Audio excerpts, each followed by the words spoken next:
Assalamualaikum. Selamat pagi.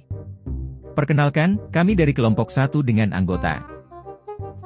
Ahmad Gilang Indra Salam 2. Karas Bastomi 3. Rufi Evalia 4. Nur Iva Wulansari 5. Henci Selvia Sari 6. Elsha Dwi Immanuela Manulang akan menyampaikan diskusi kami berkenaan dengan topik 1 pada mata kuliah pengenalan peserta didik. Pada kasus 1 membahas mengenai seorang guru di kelas 7 yang akan menyampaikan materi matematika sosial dengan mencari nilai rata-rata, min. Metode belajar yang diberikan guru tersebut yaitu teori belajar behavioristik di mana teori tersebut mendukung materi matematika sosial dengan mencari nilai rata-rata diawali oleh guru memberikan langkah-langkah. Pada teori ini peserta dididik dibiasakan dengan latihan-latihan dan praktik agar peserta didik mudah mencapai suatu target tertentu dalam pembelajaran. Pada kasus ini guru matematika di kelas 7 menyampaikan materi matematika sosial dengan mencari nilai rata-rata, min. Guru memberikan langkah-langkah yang perlu diikuti peserta didik dengan kasus awal dengan langkah-langkah yang diberikan guru untuk mencari nilai min pada soal dan menyuruh peserta didik mengerjakannya. Hasilnya peserta didik berhasil menjawab dengan benar sesuai dengan langkah-langkah tersebut. 2. Setelah itu meminta peserta didik untuk mengulangi mengerjakan soal yang sama tanpa melihat langkah-langkah tersebut. Hasilnya peserta didik mengerjakan dengan jawaban yang benar. 3. Peserta didik diminta dengan kasus lain dan mencobanya. Hasilnya siswa mampu menghitung rata-rata. Peserta didik mampu menjawab pertanyaan karena adanya stimulus yang diberikan guru tersebut, pengulangan stimulus yang diberikan selama proses pembelajaran, sehingga menjadikan siswa mudah memahami dan mengaplikasikan pada permasalahan baru. Pada kasus 2 membahas mengenai seorang guru di kelas 1 SD yang memiliki sebagian peserta didik belum lancar berhitung. Kemudian guru tersebut berpikir bagaimana penyelesaiannya. Hal pertama yang mungkin dapat dilakukan untuk membantu peserta didik di kelas 1 SD untuk lancar berhitung yaitu 1. Melaksanakan kegiatan fokus satu topik yang diselingi dengan kegiatan menyenangkan. Rina dapat menggunakan lirik lagu sebagai bantuan berlatih berhitung.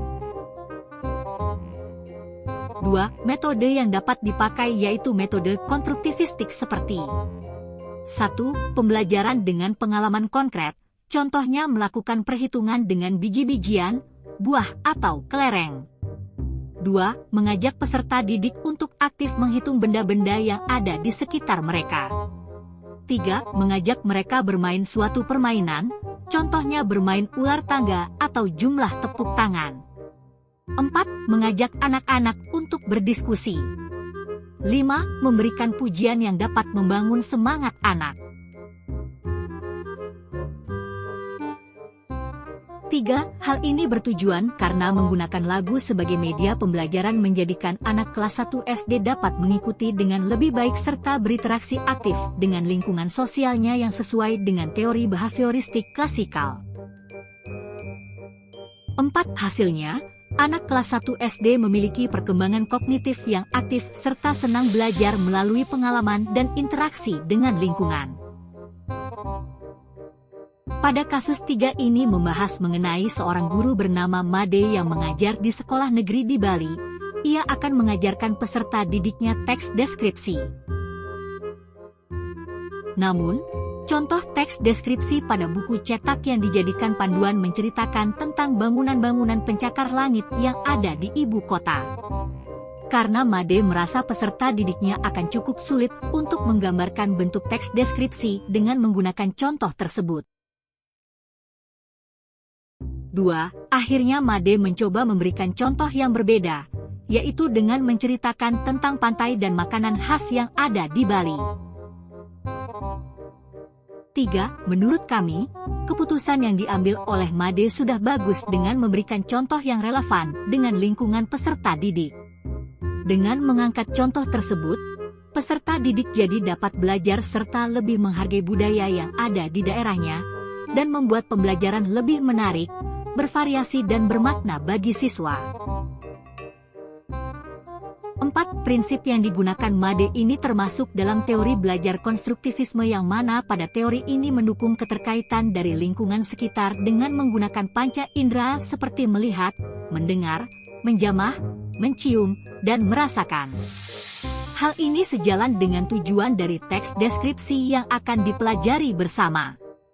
Selain itu, pada teori ini juga menekankan betapa pentingnya membuat pembelajaran yang relevan dengan kehidupan nyata dan pengalaman peserta didik.